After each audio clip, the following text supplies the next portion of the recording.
good evening, everyone, and welcome to another episode of the Hustle and Shine podcast. It's your girl, Mel V, and thanks for tuning in. We got an amazing episode tonight. I hope y'all are ready. I hope y'all got your band-aids, your bandages, your cotton balls, your process, whatever you need to heal the wounds, because you know the truth hurts and it cuts, and that's how we do it over here on Truth Hurts at the Hustle and Shine podcast. So first and foremost, let me definitely start out on February 1st, the beginning of Black History Month, shouting out all of our amazing, phenomenal, doing their thing Black entrepreneurs out here. Oftentimes, we don't get enough credit, or they don't get enough credit for what they do. So I want to take a minute and shout out all the Black women, men, young, old, kids, whoever out here doing the thing, doing it, following their purpose, using their gifts, and doing what they're called to do. Shout out to y'all today. So y'all already know what time it is. We're going to get into another episode of what is it, y'all?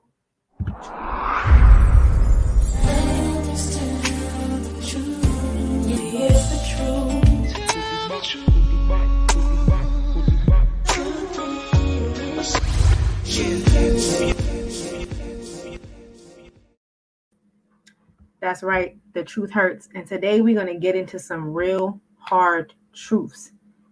Is slavery really over? I know some of y'all are like, yeah, Melanie, slavery's over. It's abolished. We free. Are we though? Technically, 158 years ago, slavery was abolished. Technically, right? But are we really free? We associate slavery with physical bondage, being held captive against our will. But there are so many other forms of slavery that unfortunately us as a people still fall and find ourselves subjected to. You got mental slavery, emotional slavery, you have social and cultural slavery.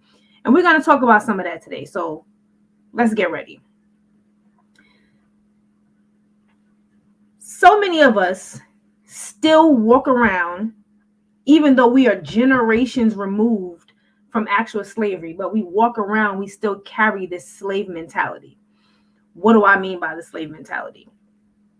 Well, as a culture, I feel like so many of us have Stockholm syndrome. We are still fighting for approval and acceptance and permission from NASA. We want to be accepted. We want to fit in. We feel like we can only get what they give us. And we accept the crumbs and the scraps and feel like that's all we are allowed or all we can get. Mental slavery. Also, we still fight amongst ourselves. You got house niggas, field niggas. Pardon my use of the N-word, but it goes with the topic today. We still categorize ourselves and we put ourselves on these pedestals because of our skin color or our economic status, and then feel like, well, I'm better than my counterpart because I have these things or because I look this way. And all of these things were things that were taught to us in slavery to divide us and keep us separated and keep us under their thumb. And unfortunately, 158 years later, we are still carrying that stuff with us in our mind. We are still walking around mentally enslaved. Only difference is nobody's standing behind us cracking a whip. But we're doing it to ourselves right now. And we're not realizing that we're doing it. We don't realize that we're still walking around in this slave mentality.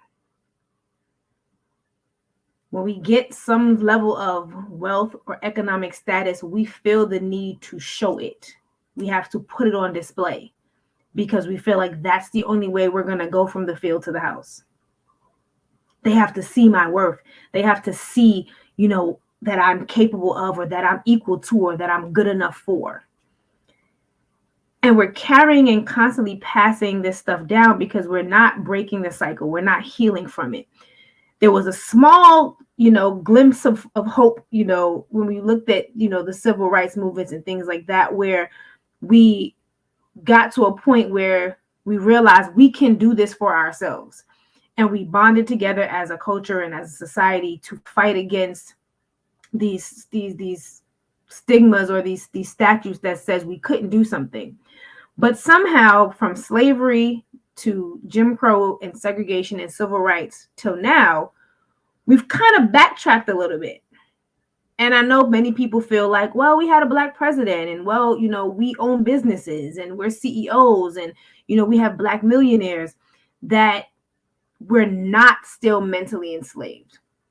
The problem is we are still, because we are still counting on and depending on massa to give us the okay for these things. What happened to Black Wall Street?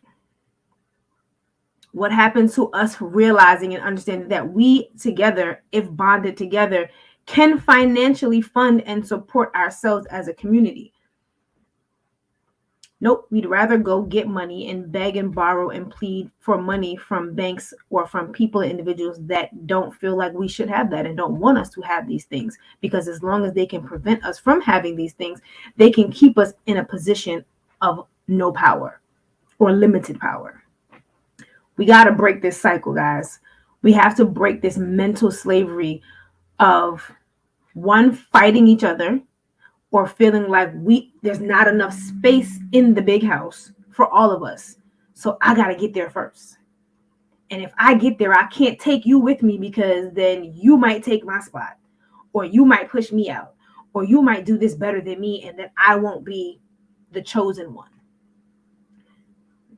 We don't have to be in their big house anymore. We don't have to subject ourselves to the crumbs that they say we're allowed to have. We can have for ourselves. We can build for ourselves. We can create for ourselves, but it can only happen if we collectively, as a community and as a culture, decide that we are going to say, it's okay. No, I don't want it from you. It may take me longer to get it. It may be harder for me to get it. It may not be as big as I want it to be right now, but I'm going to forego the peanuts and the crumbs that you say I can have for what I know I'm worth. And I don't have to tear down my brother and my sister next to me to do it, which brings me into social and cultural slavery. We are enslaved to what society and culture says we're supposed to look like, act like, be like, talk like, walk like, dress like. Social media has enslaved people right now. There are people that cannot go a day without being on social media. They cannot go a day without being on Instagram. And then to make it matters worse, they take what they see on social media as fact. You are a slave to social media. You are a slave to media, because you are taking this as whole hell fact and truth. What these people portray, what you see, you idolize it. You internalize it as the way you should be, not realizing that half of the things you see on social media are made up and fake and are doctored and altered and filtered and edited to look a certain type of way. But we've succumbed to that. We've succumbed to this cultural slavery that the only way for Black people to be successful is to bounce a ball, throw a ball, rap,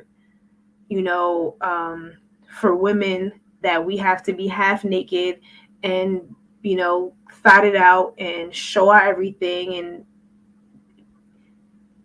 we don't, but we've allowed society and the culture that we live in to conform our mind and the way we think and what we do. And then we've become almost Stepford wives, because everybody looks the same. Everybody talks the same. They all look the same. We all dress the same.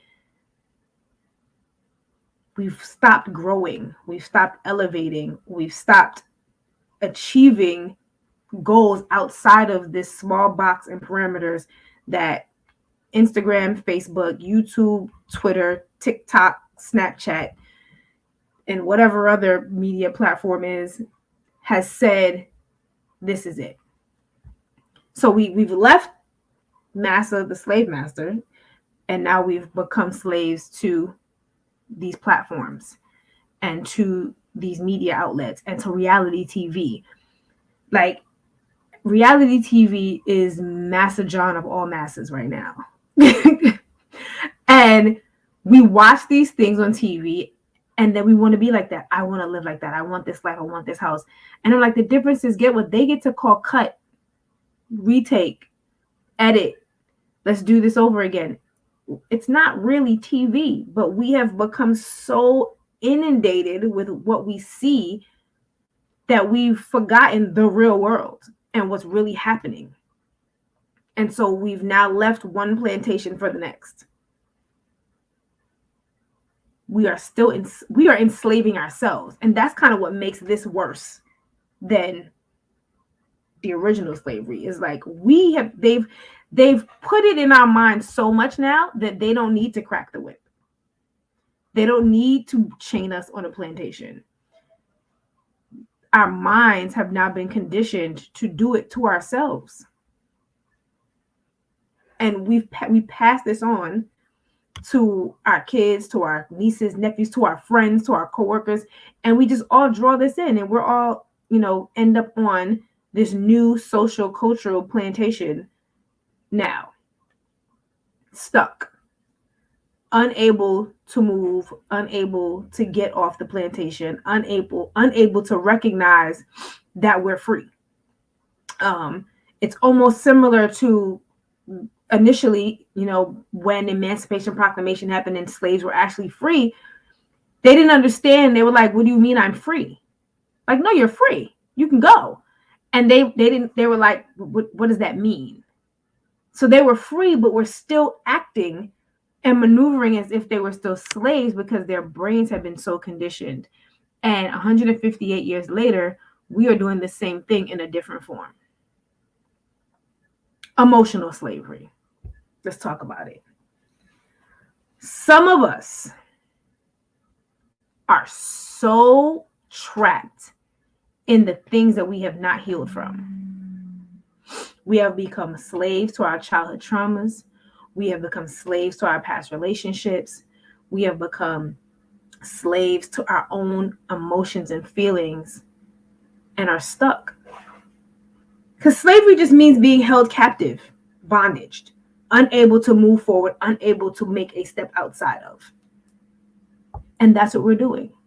Our emotional traumas and our emotional things that we are refusing to heal from, refusing to grow out of, refusing to acknowledge, are holding us captive from being able to be the people that we should be, could be, want to be. We're stuck. We're invisibly chained to these things, bonded in bondage to what our mother did, what our father did, what they didn't do, what your husband did or didn't do, or your boyfriend or your girlfriend or whomever or whatever it is. We allow these things to take us hostage. And then we carry them in every other aspect of our lives. How do we break these chains? How do we break this mental slavery chain? How do we break this social and cultural slavery? How do we break this emotional slavery? Well, first thing is we have to recognize that we're enslaved. We have to stop pretending that we're like that the plantation is this nice fancy mansion that we live in. We don't. We're enslaved. Recognize that you are bonded and in bondage by these things. Recognize it. This is not, if you really think about it, these are not things that you would willingly do or want to be in. Nobody wants to be heartbroken. Nobody wants to be damaged. Nobody wants to be stuck. But we're there because we refuse to accept the fact that we're stuck. We refuse to accept the fact that as a culture, we are still enslaved. They just put a prettier picture on the front of it. We got to open up and recognize that this is happening. That's step one.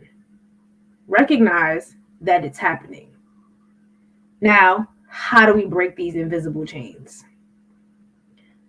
We need to understand that, one, it takes community. It takes unity.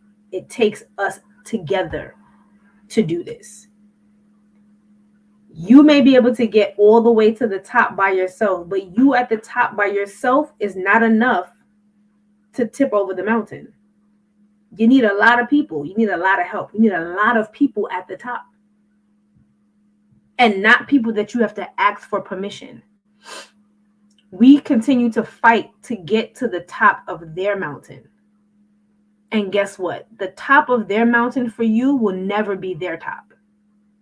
You will never get to where they are on their mountain because it's their mountain. They control how far up you're allowed to go. And the minute you get too close to the top, guess what? Rock slide, mudslide, avalanche, back down to the bottom you go. So we need to figure out and understand that we have our own mountain to climb. It's just as tall, it's just as strong, it's just as durable, but it's going to take all of us to get to the top of that mountain. And when you see your brother, your sister climbing the mountain, instead of kicking rocks on them to prevent them from catching up to you, throw them some rope and help pull them up. We also need to stop pulling up the wrong people. Some of y'all might be like, well, what do you mean? You said it takes all of us. It does. But not everybody is ready to move up the mountain at the same time. So many of us are enslaved to friendships and family and relationships, things that are invisible chains holding us back because we're trying to pull them along. And they're like, nope, this is as far as you go. You stay right here. But we're still trying to move. You can't. You're chained. You can't go anywhere. Cut that off. They can't go right now. Maybe they'll catch up to you later. And the slave analogy, when Harriet Tubman was freeing the slaves, she didn't go and say, let's take the whole entire plantation. Everybody can't go right now. I can come back for you. But let me take who I can take that's going to be able to get there successfully so that I have more allies and more people to help to come back and get more people. Some people got to wait. They got to heal a little bit more. They're not well enough yet. They're a little too sick. They're a little too slow. It's okay. It doesn't mean forget them. It just means put yourself in a position to get to the point where when they're ready, you can come back and help them get where you need to go. But don't forget to come back and help them. Don't get to the top and forget what it took you to get there. Don't get to the next level and forget how you got there. That's another part of what they did in slavery. They took you out, they made you feel nice and made you forget that they was just whipping you 2 weeks ago. And you got into the big house and felt like, oh, I made it. I'm here. I'm better than. And it's like, no. Just because you're in the big house doesn't mean you can't be sold tomorrow. Just because you're in the big house doesn't mean you can't get whipped tonight. Don't be confused. Don't get gaslighted. Don't be blinded by the smoke and mirrors. So as we're progressing and moving forward and you start your business or you've learned something that helped you grow, pass that information on to the next person. Don't allow them to sit in chains and bondage and watch them when you have the key to unlock their chains. Don't do it. You got to come back and help and teach and grow. You gotta be a part of the Underground Railroad. You gotta help us all. We all gotta help each other get to the other side. And some people won't make it, and that's okay. It's understandable. But we have to come together as a community, as a culture, as a society, and break these invisible chains. We have to break this slave mentality. We have to break this emotional slavery. We have to. Because it's killing us. Literally, it's killing us as a people. At one point, there was a time where everybody was kind of coasting and moving real easy and lax. And it was like you had, what is the gentleman's name from LA? They got Rodney King. That happened. It was all these riots and everything in LA. And then you had kind of a time of period where, there was the police brutality was kind of unseen.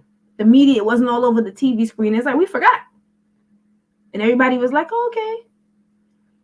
And then here we are a couple years ago, and you have Eric Garner and Therese Rice and, all of these killings that started happening again. And then all of a sudden, everybody was like up and enraged. And it was like, but this isn't new. This never stopped. We got comfortable. Mental slavery. It's a trick. And unfortunately, we haven't figured out how to stop falling for the trick. And stop paying so much attention to the news and the media and what they tell us and what they feed us. Because it's strategic. They feed you what they want you to know, how they want you to know it, when they want you to see it. We have to pay attention to what's really happening in front of our own eyes, not on a screen. Look in your community. Pay attention to what's happening to your people around you that you see every day. When you go to the store, when you drive down the street, when you walk to your house, when your kids go to school. Pay attention to things that they see and what they're talking about, what they're saying. And you'll get a better and more clear view of really what's happening in your community and society than what they want to give you and feed you on TV. Because they only highlight what's happening to us when it's relevant or helpful to them.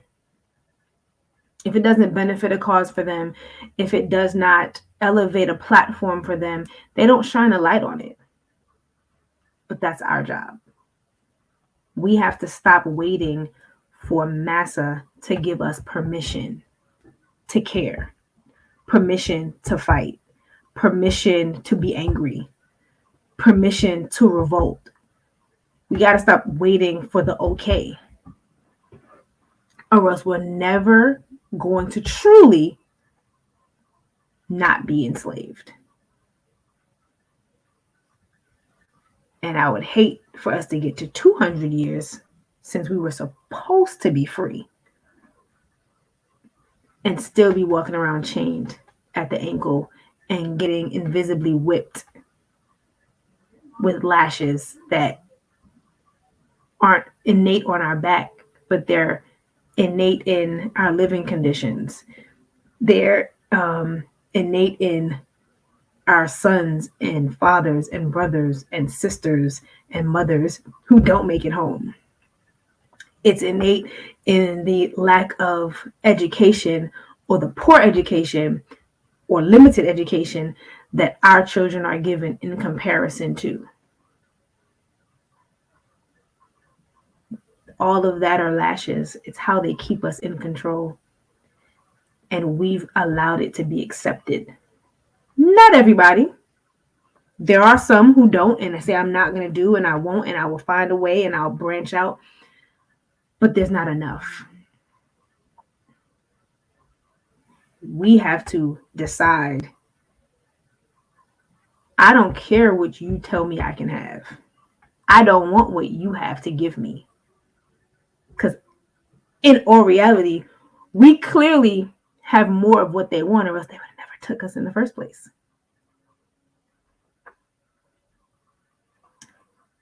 We have to break these chains off each other. And we have to stop putting them on each other. Because in 2023,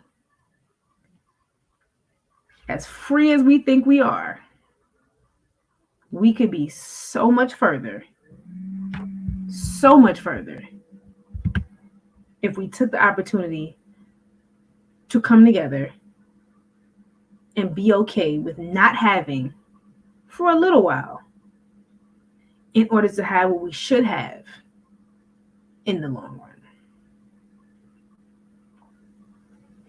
So I don't know. That's my view on it today. Is slavery really over? Heck no. It's not. Not by a long shot. It's over on paper. In theory.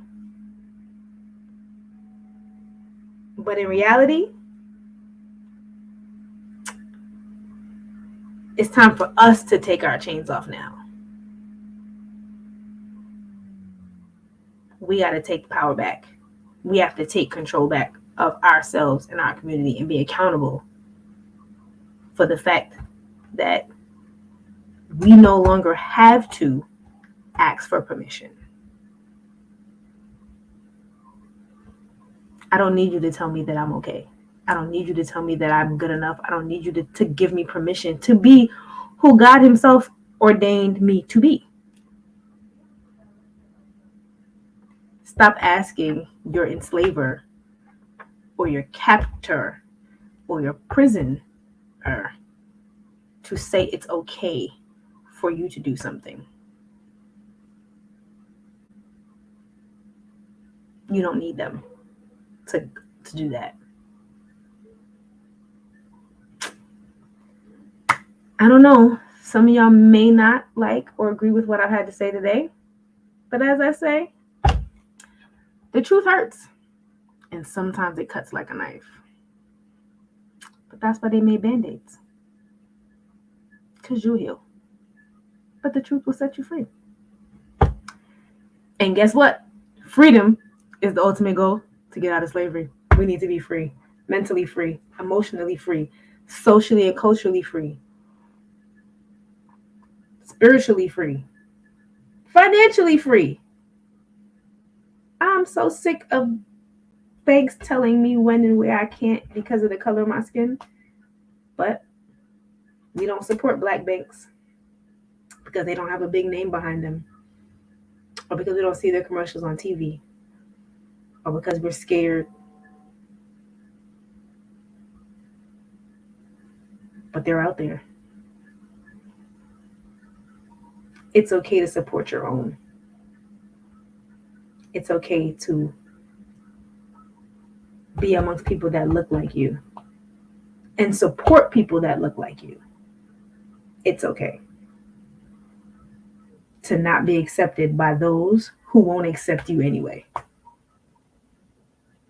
Because the truth of the matter is, it doesn't matter what you do. It doesn't matter how straight you straighten your hair. It doesn't matter how perfect your grammar is. It doesn't matter how hard you study. It doesn't matter any of that. The approval that you seek from them, you'll never get. Not on the level that you deserve. So let's stop asking them and start creating it for ourselves so that we can truly finally say at some point that we're actually free as a people, as a culture, as a community, as a society. It's time for us to be free.